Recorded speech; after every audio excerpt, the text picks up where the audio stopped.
Hello, this is a Football Fans podcast by the people behind Celtic Underground.net. If you're at the Celtic AGM or followed our tweets of the proceedings, this is a Football Fans podcast for some random supporters.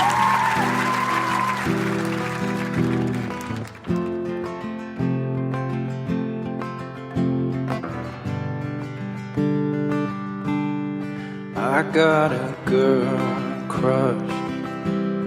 I hate to admit it, but I got a heart rush. It ain't slowing down.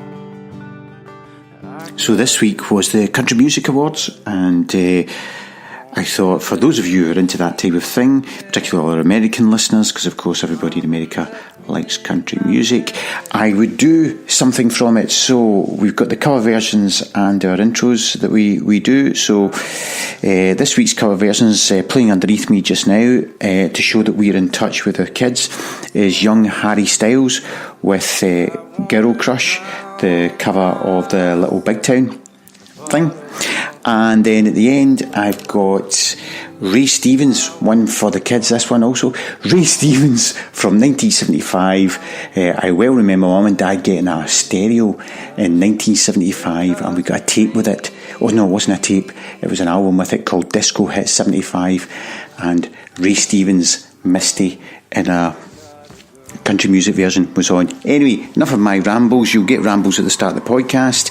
We've set history, so our own history boy, Mr. St Anthony, came on the podcast with me, recorded earlier this evening. This is Friday that I'm putting this out, and we talk about Celtic, we talk about getting the mix right of players, and Saint gives his prediction for the Ross County game. So, enough of me. This is me, Harry Brady. Harry Styles is underneath me, figuratively, and this is St Anthony. Way that she's whispering, way that she's pulling you in. Lord knows I've tried, can't get her from my mind. And I wanna taste her lips, yeah, 'cause they taste like you. I wanna drown myself in a bottle of her perfume. I want her long blonde hair, I want her mad. So I am joined now by St Anthony. How you doing, Saint? Very well, Brian, thank you. Do you know, just as we're about to start, I was thinking about how normally I speak before we start recording the podcast. Whoever will speak is on, whether it's yourself or somebody else, will speak for 5-10 minutes before we go on. But tonight we haven't done that. Started straight away because I'm in a bit of a rush. I appeared on the what's it called, the Liverpool one. They are really brutal. Literally, they say, "Can you come on a podcast?" Yeah. Guy phones up and says, "Right," starts, and then says, "Thanks, bye." There's no niceties to them. So anyway, I did one with them last year for the Kenny Dalglish book, and it was exactly the same.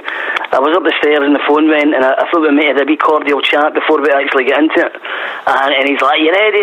And you know, I was a wee bit taken aback, and anyway, we did it, and as you said there at the end, it was like, "Thanks very much, mate, we'll see you later," and that was it. I know.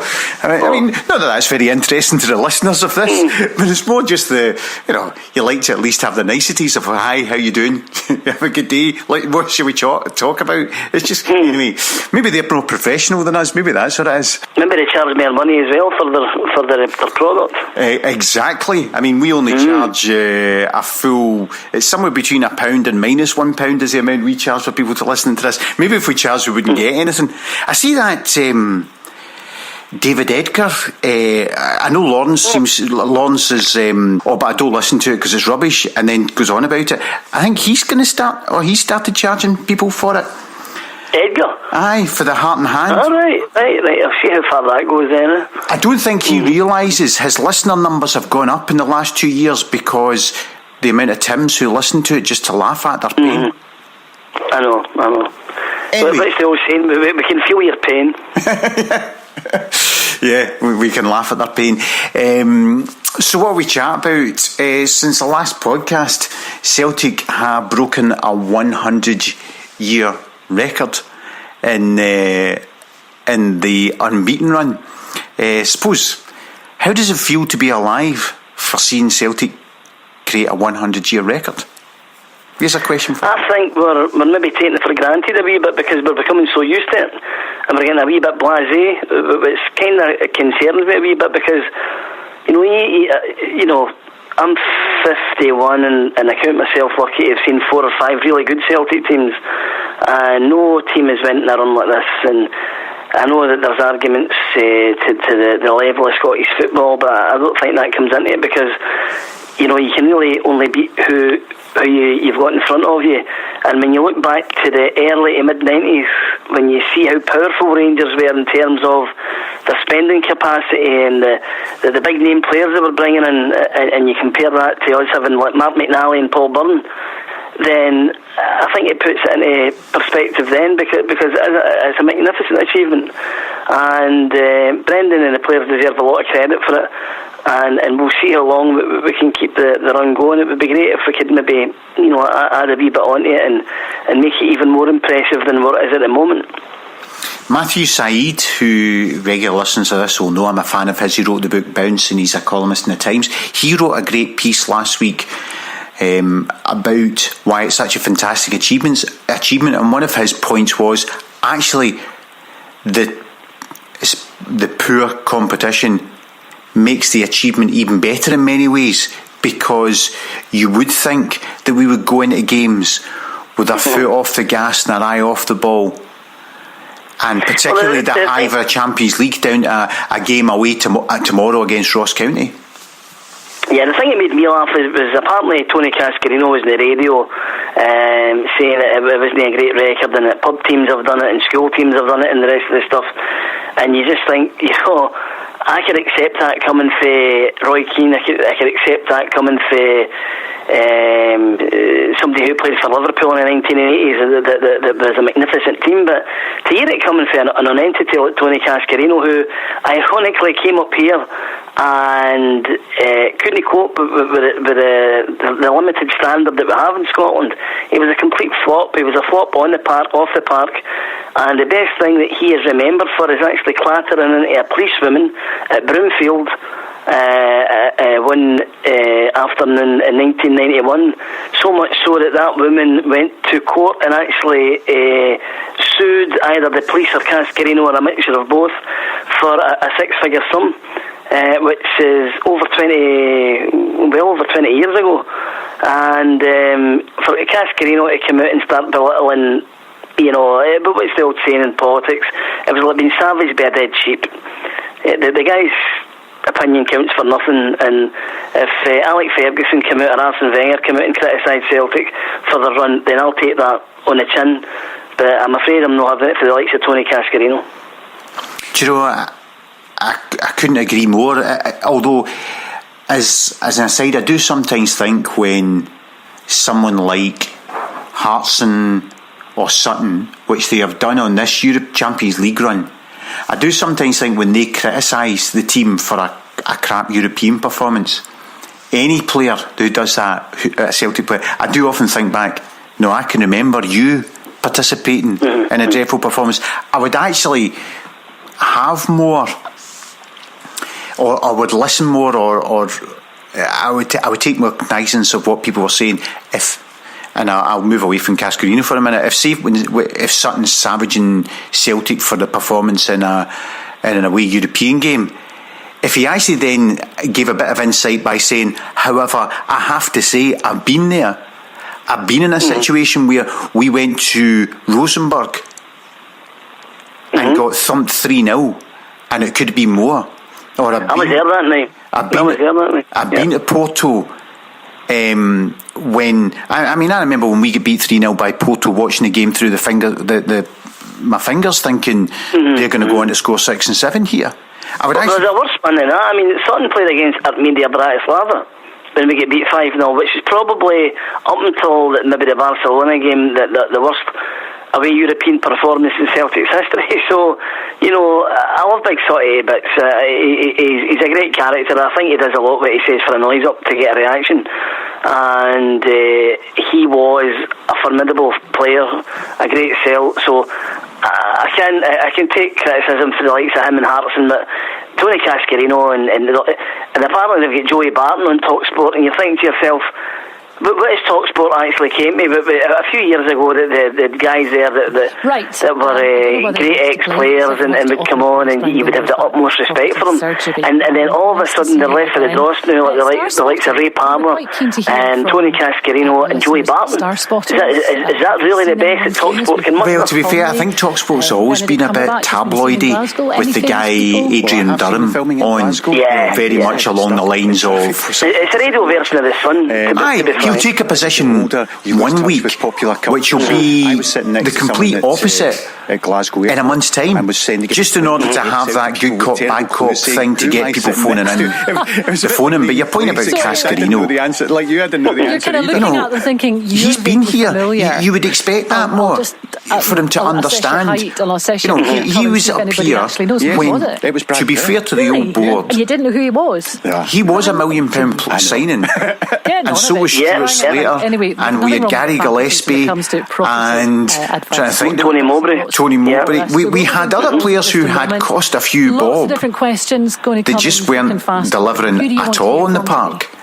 For him to maybe at least acknowledge that it's very different playing for a big team like Celtic. Really good to hear today. These guys weren't finished a close second to Rangers. They were finishing in 4th and 5th. Yeah. We were having at the end of the league season, having to get into the last game, having to win it to get just a place in Europe. Never mind the Scottish Cup or the league. But we're finishing behind Motherwell and Hearts and some seasons Aberdeen, Dundee United. It was pitiful. And anybody with any credibility would pick Cascarino up now and say, well, hold on a minute, Tony, you played in Scotland for 3 quarters of the season and you only scored 3 goals. So if it's that bad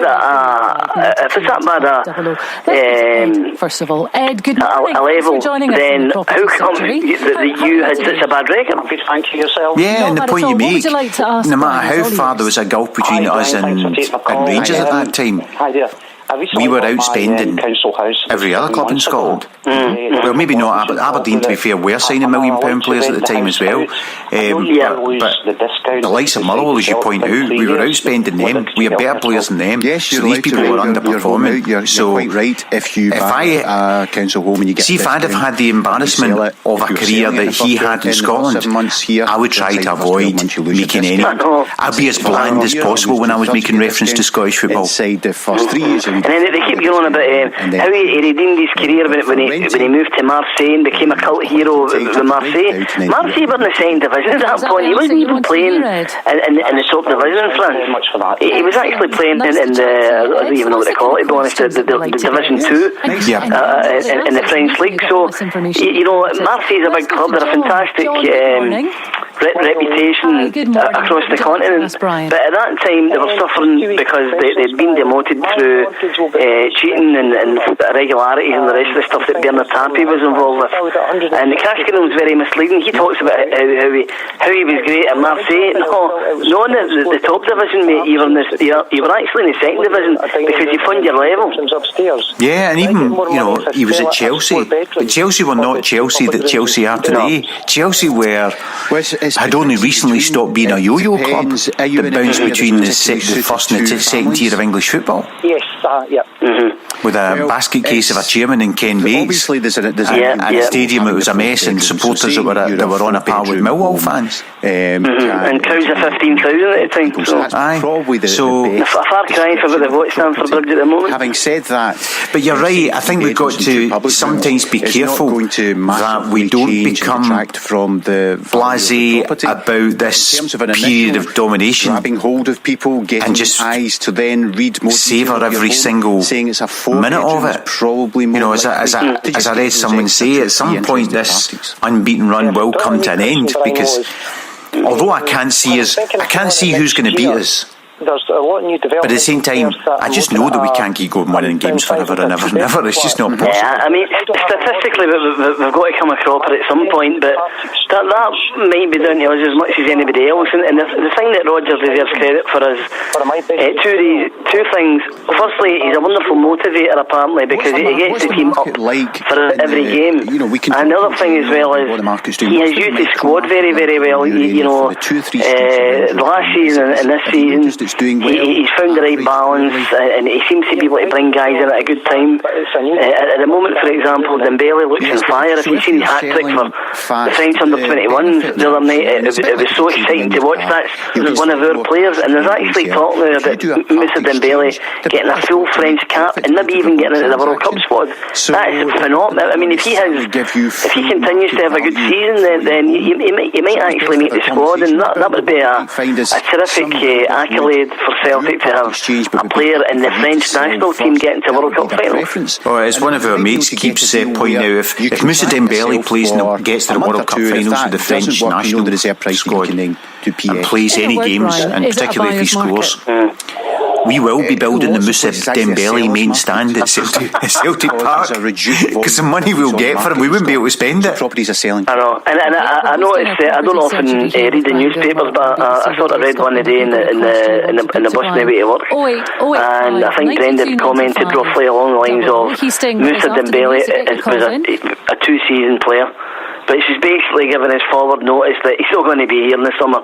And I think anybody who's realistic would appreciate that. My only concern is that he stays clear of injury and he can get a good spell in the team and start rattling in the goals, and then in the summer, then as much as it would be disappointing to see him move on, I think we're all quite realistic that he has got ambitions to go and play in a better league than we can provide for him in Scotland. Well, on that, I know Brendan Rodgers was talking to journalists in the last couple of weeks about the fact that he's looking for two centre-halves in the winter. Why would anybody? And who is it that actually needs there was rumours going around in the summer about when Simonovic wasn't fit to play against Astana.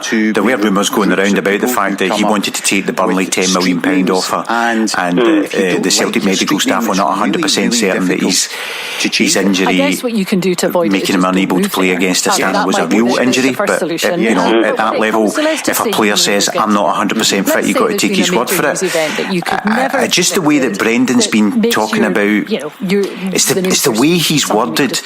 I need two centre-halves who are clear of injury and can make themselves available to play every week or something like that. It's just the way that he's worded it has made me think, what's the process? You need to get you need to get more to that. But he was speaking to the journalists about wanting to sign two centre-halves in January, go to the council, and obviously the criticism I think he's aware of, that he had injury-prone centre-halves and he didn't sign replacements. And he was making the point of last season he had two injury-prone centre-forwards and some injury-prone centre-halves, but the centre-forwards were out more often than centre-halves. Yes, so he signed Edouard tomorrow to start calling myself. So he had a third centre-forward, and his point to the journalist was, and both, bar the first month of the season when Dembele was not fit, both his centre-forwards have been fit since. And it's his centre-half. I think he was trying to make a defence of, you can go and sign a player and suddenly find that the injury-prone players are then fit all the time, and that player that you've signed doesn't get a game. Because I know Edouard was principally signed based on the idea, well, last season you rarely had both Griffiths and Dembele fit at the same time, so Edouard will come in, and then he'll get some game time, and he's the eventual replacement for Dembele. Before you actually go and alert that one. Yeah, I agree with you totally there. I'm a wee bit frustrated with Simonovic because I think Simonovic is a terrific player. He's a natural defender. He's aggressive. He's good in the air. He's all the things that you really want from a centre back. But he's missing too many games for me. And if he is going to be injury prone, then I think we should move him on just to get. Look at flats that if you whoever whenever you get in, then it's always a gamble that you know, there comes a point that you lose a bit of patience with somebody. And I'm disappointed in Boyata, actually, because Boyata's first season, I thought he was a bomb scare. I wasn't impressed with him at all, and I thought if he'd have moved on in the summer of 2016, I wouldn't have been that upset. I don't think many of the Celtic fans would have been either. But to be fair to him and to be fair to Brendan and the coaching staff, to turn them around, the second half of last season he was exceptional. This season he's looked very good as well, albeit he made a wee blunder against Bayern Munich. Let's go to Bears. But the word coming out that people are hearing is that Boyata is not happy and his agents angling to get him a move. He can move on as well because he's not as good as what he thinks he is. And he could certainly, he's in the Belgian World Cup team, so maybe he's getting ideas above his station a wee bit in terms of the fact that he's mingling with these guys who all play in the English league or the Spanish league or the Italian league or the German league. So I don't think he would be a great loss either. That is a very common way. The worry is for us, selling their houses, and this is always going to be a problem with Celtic, it's not moving players on, it's who you get in to replace them. And the hope is that you get the next Virgil van Dijk to come in and replace these guys.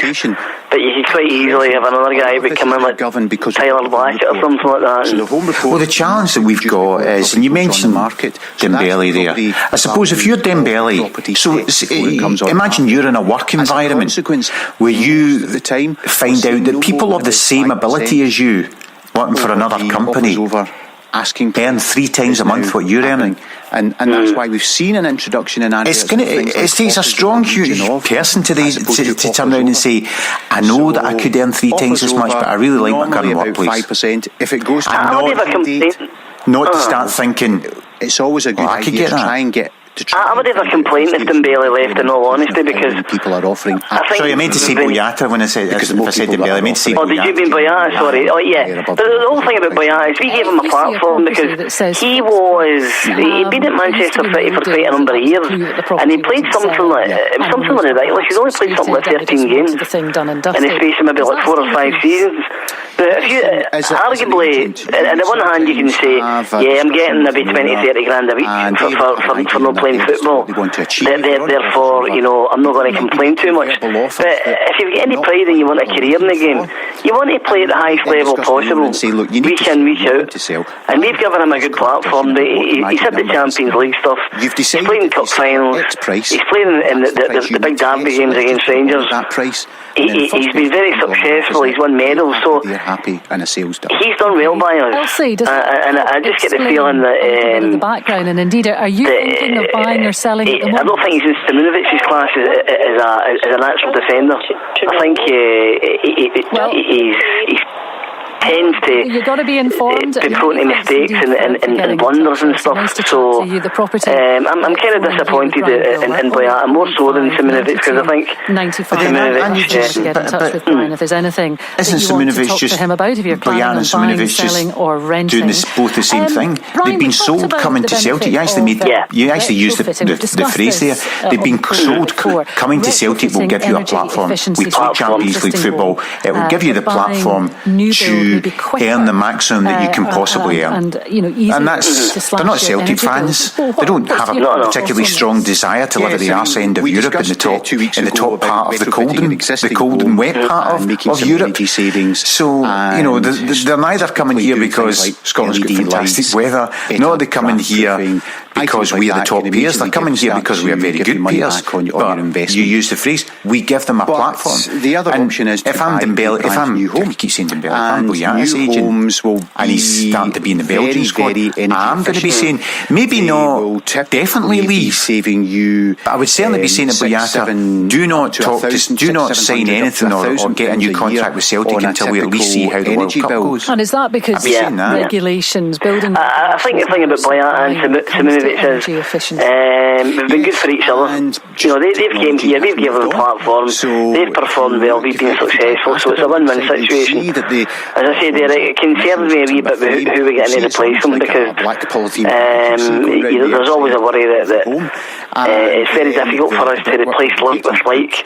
There's always going to be a certain gamble, and as I said there, you can gamble and you can get an ace in Virgil van Dijk or even Jason Denayer, but then sometimes you can get a joker in the pack that comes up with the likes of Tyler Black or somebody of that ilk. So that's a big dilemma for Brendan, because he hasn't made a lot of signings. Certainly not made a lot of major signings, but the ones that he's made so far have been good. Sinclair's been great, Dembele's been great. I don't quite know what your question is.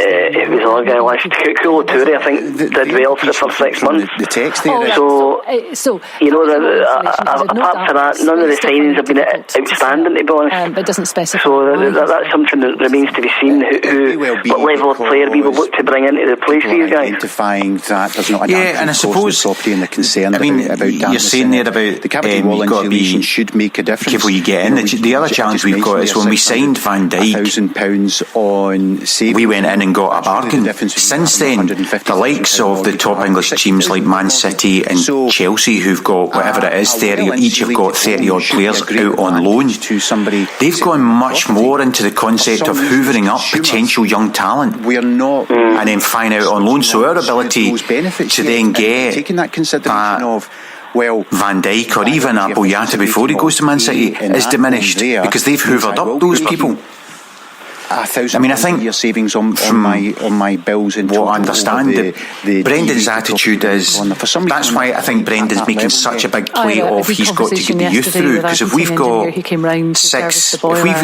he gets given £10 million, if we play Champions League football, Brendan's got £10 million to spend, then his attitude is he'd rather sign one, maximum two players with that £10 million to get real quality, or certainly for our standard real quality. So I am trying, Brian.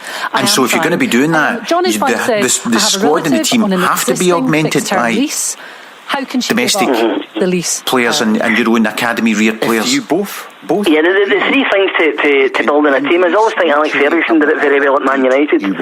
Number one, you look at your youth system and you bring through the best that you've got. He was privileged at the time because he had the likes of Ryan Giggs and Beckham and the Neville and Scholes who were exceptional.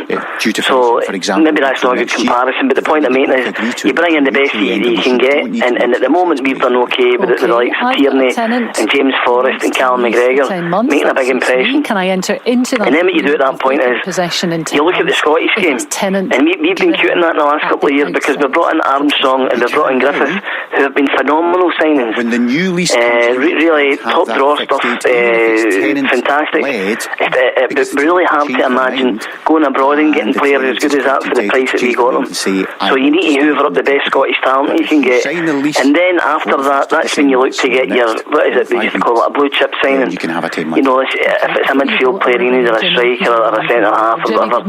You look to get the best quality you can get. But Brendan has been good at looking at what he's got and bringing them in and making them better players, and then he's been good at identifying where we need to strengthen, and that's why I think that the Kulo Toure signing last season was very important, because there was a lot of young boys in that team.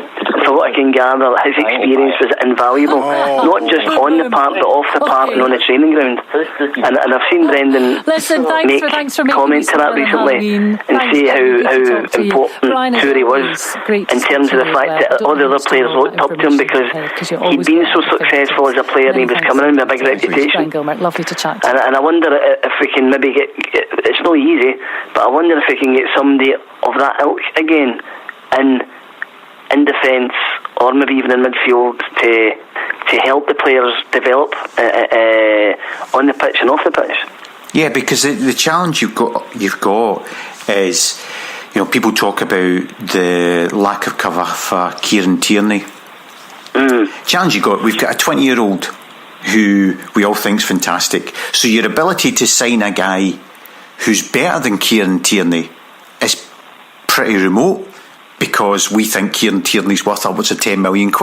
So patently buying a guy better than Kieran Tierney is going to cost that sort of money, right? So if you then go and sign someone, what type of player aged 23 to 28 is going to come to Celtic to be a backup to a 20-year-old? Because based on that, I'm not going to get past him.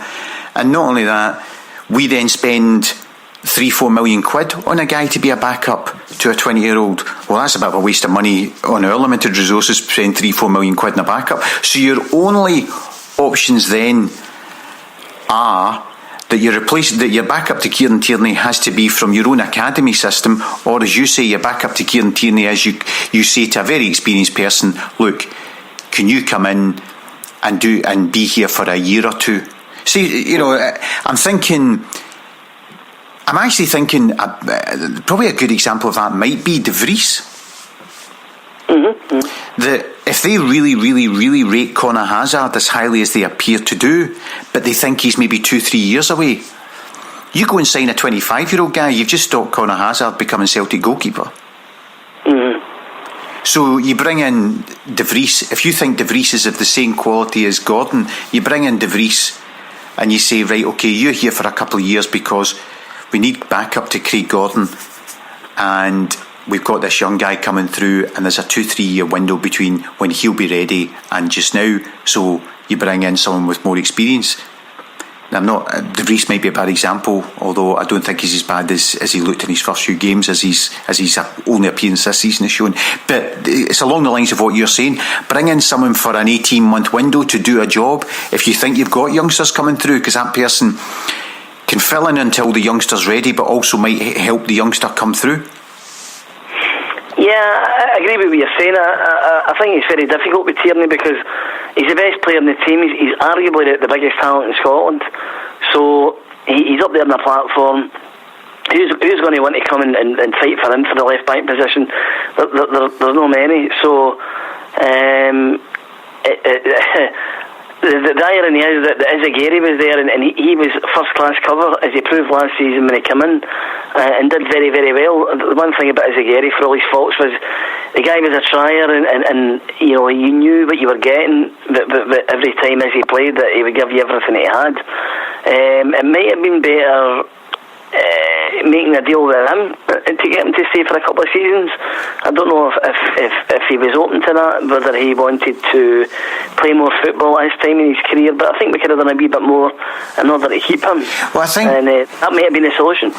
I think certainly more or less the information of what I was told, trying to spit the words out, was that they rate Calvin Miller. And they think that the biggest impediment to Calvin Miller developing is getting first team football. And so if we've only got limited first team football anyway because of Kieran Tierney, then if you chuck Izagiri into the mix, all that would happen is Calvin Miller wouldn't develop as a player. I think that the big thing is that challenge, which I remember hearing Gordon Strachan talking about it, and I remember hearing Ronnie Dyler talking about it. I remember listening to a programme about 15 years ago, Pat Nevin talking about it, about players, young players can be really good, and they get to about 18 years of age, and from 18 to 21, if they're starved of first team football, they plateau at that level and they never really develop. And so it is a bit of a catch-22 of, we all want youngsters to come through, but very few youngsters hit the first team and are absolutely perfect. I always remember Petrov, when we were fortunate enough to have him on the podcast, Petrov saying that the only reason he felt he made it in the Celtic first team was because Kenny Dalglish told him when Dalglish fielded him, he would play for at least the next 10 games in a row. So it gave Petrov the freedom to play as he wanted to play and felt he could play, because he knew that he didn't have to show everything in one game. Yeah, it must be difficult for the boys because, sometimes it's make and break. Sometimes you get the feeling when they come in and they do well that they could stay in, and there's other times that they come in and they don't do so well, and you think, well, he's not going to make it. Now, that doesn't mean to say just because he's one bad game or one indifferent game that he can't be a player in maybe 12 months or 18 months time. But it's difficult for us because we can play a boy quite easily in the SPL, and we could blood them no bother. We could give them a game, two games, 3 games. But the problem for us is you really need to be of a certain level when it comes to European football, because I think a few seasons back when Ronnie Dyler was there. The team were too young and inexperienced. We were very, very close to qualifying for the Champions League under Dyler on 2 occasions. We only lost it by a goal in both. But a Koulo Toure in there, or a Dembele in there with a wee bit of extra class, if you like, in the team would have been enough to get you over the line, and we just didn't have that back then. Do you know, I remember talking about Ronnie Dyler. I remember there was a fans forum thing, Ronnie Dyler was speaking, and somebody said, are there any young players coming through? And the 2 things I remember him saying was, one, we've got a young player, Kieran Tierney, who will be as good as he wants to be. And then I heard, I'm sure he said something similar, and I heard Brendan Rodgers say similar about Tony Ralston. He can be as good as he wants to be. But the other thing about youngsters that I remember Ronnie Dyler saying was, the challenge for youngsters is a young player, by the time he gets to about 14, he's head and shoulders, the type of young player who's at Celtic, he's head and shoulders better than his peers. So at 14, he might find himself playing at sort of under 15, under 16 level and still be a star. And at 15, he's playing under 16 schoolboy, international and stuff like that, and being a star. And at 16, he's up at the 17s and the under 18s, and he's a star. And at 17 and 18, he's playing for the under 20s, and he's a star. And then he goes and trains with the first team squad, and suddenly, no longer is he the star. He's suddenly the young boy, but he's playing with men who don't have time. They're playing at a high level, and if somebody, no matter whether it's Scott Brown or whether it's the young kid, if somebody in training hits a misplaced pass, the player will turn round and give him abuse. And he said that's the biggest challenge for a young player. You're the star, you're the star, you're the star. You go into the first team, you are nobody. You make a mistake, and people just, it's the rest of the people are big grown up men who are international footballers, and they just turn round and say that was rubbish. And it takes a really, really, really strong personality for somebody at 17, 18, 19 years of age to take that in the chin and say, I see what you're saying there, I'll be better next time. I made the point in the previous podcast that we had a very successful youth team in terms of winning trophies the last few seasons. You know, I think there were many league titles there was in a row. I think it was something like 6, and there was all these youth cups that were winning as well. And I remember when we signed Stuart Armstrong, making the point that whenever Stuart Armstrong played youth football against Celtic, arguably our midfield players must have been better than him. Yeah. And the reason being that we were winning the league, we were winning the cup, so it's quite a reasonable deduction to say that at a certain age, our midfielders would have been as good as, if not better, than Stuart Armstrong. Well, the very fact that we hoover up all the young talent, the best young talent in Scotland, means he must have been. We must have had better players at under 15, 14, 16. Definitely. And my point was, how come Stuart Armstrong came through the United system that we can't get guys through the Celtic system? Now, I know it's no easy, and it's not like planting a seed and just waiting for it to flower.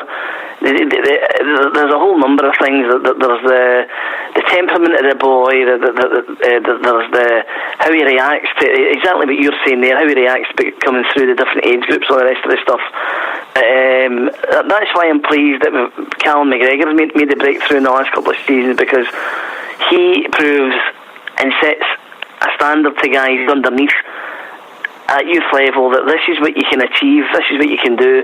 And it's the same with Forrest, and it's the same with Kieran Tierney, and to a lesser extent Ralston, who's in the verge of breaking through as well. That to say to the boys, the opportunity is here if you prove you're good enough.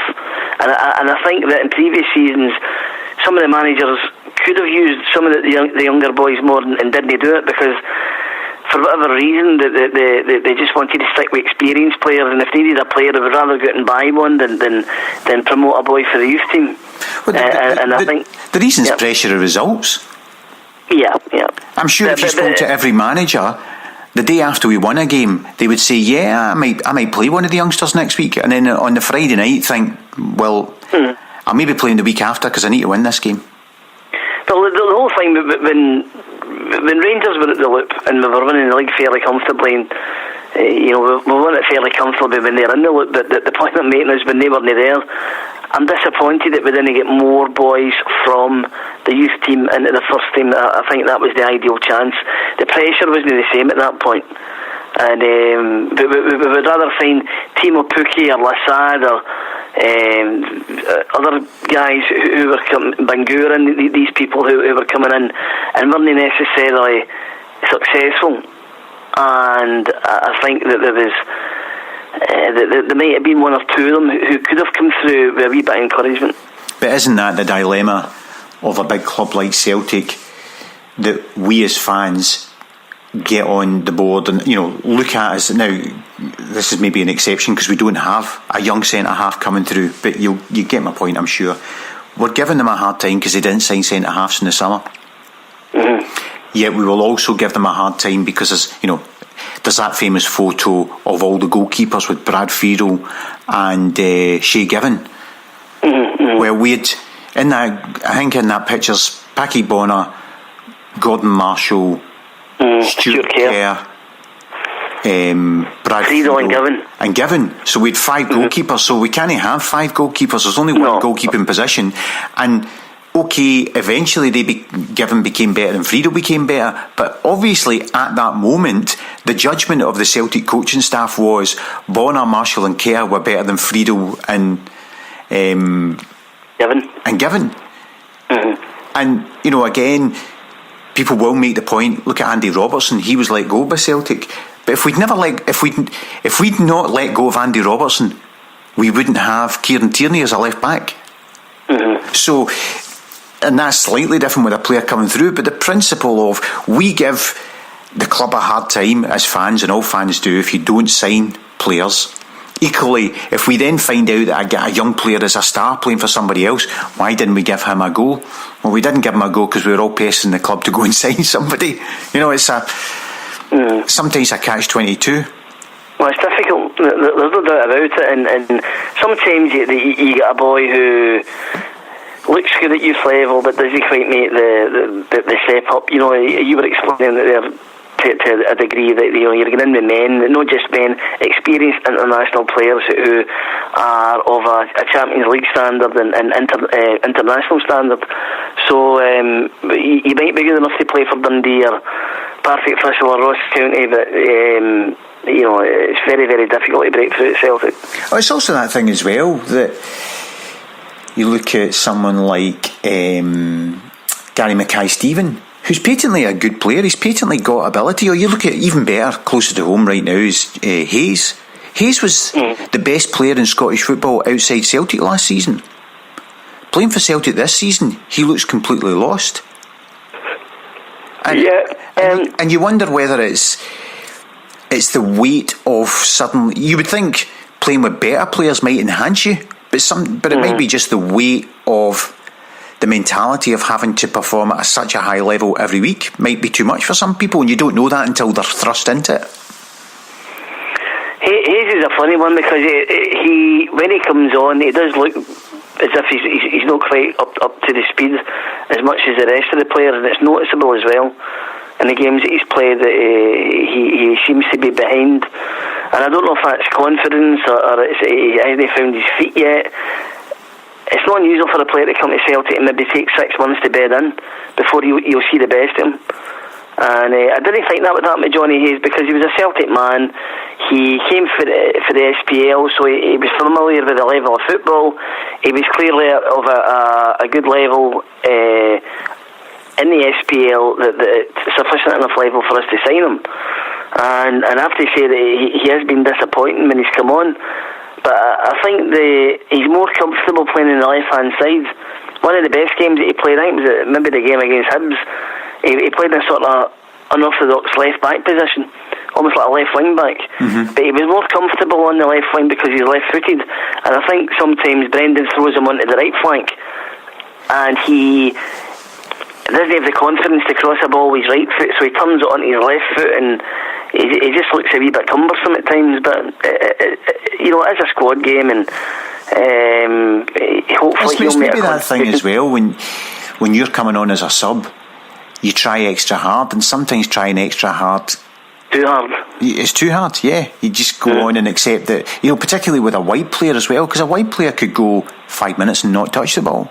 Maybe not so much in Brendan's team, but you get my point. Sometimes wide players they're out wide and they're not getting the ball, and so then that might lead to a temptation to cut inside to try and get the ball. You come inside to try and get the ball, and suddenly you're out of position, and it all starts to go wrong, and it's not the way Celtic play, and these types of things can go wrong. Well, fingers crossed it comes good for Hayes, because it's not for the lack of effort. The guy's trying hard enough, it's just not coming off for him at the moment. I don't think there's ever been a Celtic player, a person who, once they've signed for Celtic, I don't want them to succeed. You're just desperate for it to come right. There comes a point when you think, do you know what, it's not going to come right for you, like when we get rid of Tony Cascarino and swapped him for Tam Boyd. It gets to a point when you think, it's just not working for you, mate. For both of us, it's better if you're somewhere else. Although I remember, and this is the thing sometimes we as supporters forget as well, I think of Ncham, and I know that you're not 100% certain about Ncham. The point I keep making is, Victor Wanyama was not a first team star for the first 6-7 months he was at Celtic. In fact, I can remember people complaining, why had we spent money on a guy when we needed a guy who could come straight into the first team. We were fed up getting prospects. We needed somebody who could start straight away. You're totally right there. For me, Victor Wanyama's Celtic career changed. It was the day that he scored the goal against Hearts. Fraser Foster saved a penalty, and then not long after that he had this terrific shot outside the area. It fairly screamed into the net, and it's the first time I remember thinking, wow, he's got something. Because up to that point, again, there was plenty of effort, but there wasn't much inspiration. There wasn't anything to write home about. But that game was a turning point, and sometimes players need that. They just need that a wee bit of magic during the game, or a bit of inspiration, in which case that everything turns on that moment. And he was very, very much like that, and he never looked back, to be fair to me. For that moment onwards, he became probably the biggest asset that we had. Did you see, talking of Ncham, did you see the fantastic, and you mentioned Dembele's hat-trick, did you see the fantastic the free kick? Yes. Oh, that was a peach. The funny thing about Ncham is, you and I have discussed this, I don't think we're clear on what kind of midfield player he is, because is he a holding midfield player? Is he a guy that plays off the centre backs, or is he a playmaker, or is he an attacking midfield player who plays the number 10 role? I don't. It's not clear to me yet what kind of player he is, because he's played in a number of positions, but he's not found a set position yet. And he's clearly not a bad player. I mean, I know that you're saying there that I've been critical of him. Been critical of him for the point of view that but we still have to find out what is his best role. And the other thing as well is, it was noticeable that when Brendan went to Aberdeen, for example, that he played the tried and trusted midfield players. He had Brown in there, he had Armstrong in there, he had McGregor in there, and there wasn't a place for Cham. So at the moment, he's in the sidelines, and he has to do something to get into the focus of the first team. But again, I'm not sure. It isn't clear to me at the moment what kind of midfield player he is. I can't make my mind up. It was put to me that if Brown's a number, if we're going to use numbers to describe, if Brown's a number 6 and Rogic is a number 10, and Cham is a number 8. And so, well, who's number 8 at the moment then? Would it be Armstrong? Armstrong's a number 8. He's not a number 10. In fact, that's the challenge they've got with Armstrong. Actually, it was put to me that and Cham's just marginally behind being the number 8, but Armstrong's a number 8. And it's the problem whenever Armstrong's poorest games are when they play him as a number 10, because he then gets into the box a bit too early. Christie at Aberdeen is a number 10, so they see Christie coming back and possibly fighting Rogic, or if Rogic were to move on in the summer, since he's going to the World Cup as well, fighting replacing Rogic if we sold him in the summer. That's what he's coming in for, number 10. And Armstrong's a number 8, and Ncham's a number 8. And actually, if you look at it, Ncham's the second top forward passer in the SPL. funny you should mention Christie there, because he's one guy that I've got high hopes for, and I hope that we're not going. I hope he's still in the picture, and it's a case of moving him on to Aberdeen to get him more game time and more experience, because I've been a fan of his since the beginning. Since he came to us, and I just think he's got something. Oh, I think the idea is at the moment we've got the players. If we're playing a slightly more defensive number 10, like we do in Europe, like we do sometimes with McGregor, a guy who closes down space more, then he's the first choice, and then the other first choice is Rogic. And Christie would stagnate at Celtic. So I think the idea is to make sure he's playing first team football so that he's not forgotten. Well, I think if Armstrong's going to move on in the summer, and there's every reason to think he will, Christie for me is a ready-made replacement for Armstrong. I know that style-wise they're maybe not similar, but Christie for a fairly wee guy, he's quite a gutsy wee guy. And I remember watching him for Inverness Cali when he played against us. He gets stuck in. He wasn't frightened to put the boot in. He went into tackles. He wasn't frightened of bigger players. He was fearless. And he's got a wee bit of that about him. So I think if Armstrong was to move on in the summer, I would be hoping that Christie's going to be coming to fill Armstrong's shoes. I think that would be quite a good replacement for Armstrong. Well, before we get to the summer, we've got a game on Saturday. We play Ross County away. It's a sellout in Dingwall, so I think that means the whole town's population's attending. So obviously we've got a game midweek as well, and then we've got a cup final. So what do you see him doing with the team, and what do you think the result will be? The result on Saturday? On Saturday, so we've got Ross County Saturday morning, then Paris midweek, and then Motherwell on Sunday. So he's got out of the next three games, the one on Saturday is the least big game. So what do you think he's going to do with the team, and what do you think the result's going to be? It's really difficult to know what he's going to do with the team, because as I said earlier on there, that he's been good at stretching the squad, and he's been good at keeping players fresh. He's been good at bringing guys in who have done us a turn. It would surprise me actually if somebody like Liam Henderson was to appear tomorrow, just to freshen things up in midfield and add a wee bit of youthful enthusiasm, if you like, into the proceedings. Obviously Liam's one of the players. He's on the sidelines and isn't maybe getting enough game time. It's similar to Ryan Christie, which is why Ryan Christie moved on to Aberdeen. So I really don't have a clue what team he's going to play tomorrow. I think it'll be a mixture of the tried and trusted, and maybe some of the squad players as well, in order to give them not only to give them a game, but to keep certain players fresh for the two bigger games, which will come in Paris and at Hampden as well. So what is the outcome? Then we hope that we go up and we turn it on and we get a victory. And as you said there, it's going to be a capacity crowd. That says a lot for Ross County, because Owen Coyle has really shook things up there. For Owen Coyle to go to Dingwall is nothing short of remarkable. He is a big draw, and he's turned things around at Ross County. So we're anticipating a hard game tomorrow, and we'll really need to be at our best if we're going to get anything. So what is give me a prediction for the score? I would be hoping for 2-0 Celtic. Oh, and who's your scorers? Well, Dembele's on fire at the moment, so I would like to think if Dembele played, that he would score. And also think that Stuart Armstrong seems to do well at Dingwall for previous games I can recall. So hopefully he'll play and he'll get one as well. All right. Well, with that, St Anthony, I will say hail, and I'll speak to you later. Thanks very much. See you soon. Cheers.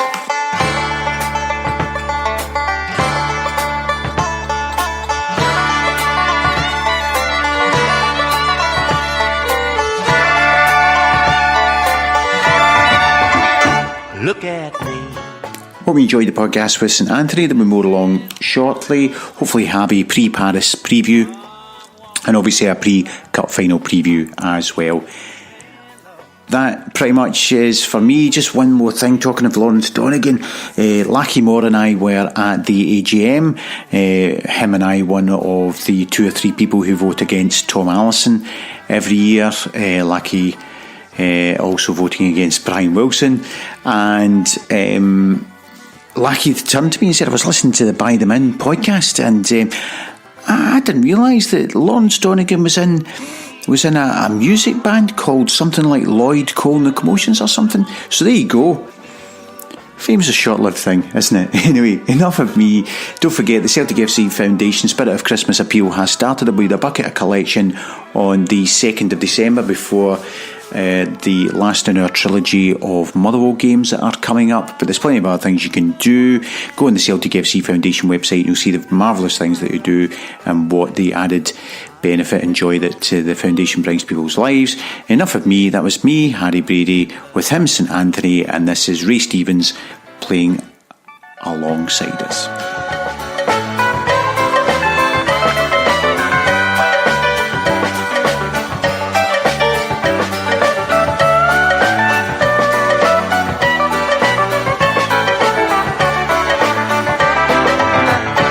You can say that you're leading me on, but it's just what I want you to do. Don't you notice how hopelessly I'm lost? That's why I'm following you. Now, should I wander through this wonderland alone, never knowing my right foot from the left, my hat on my glove, Lord, I'm Misty to the chin left.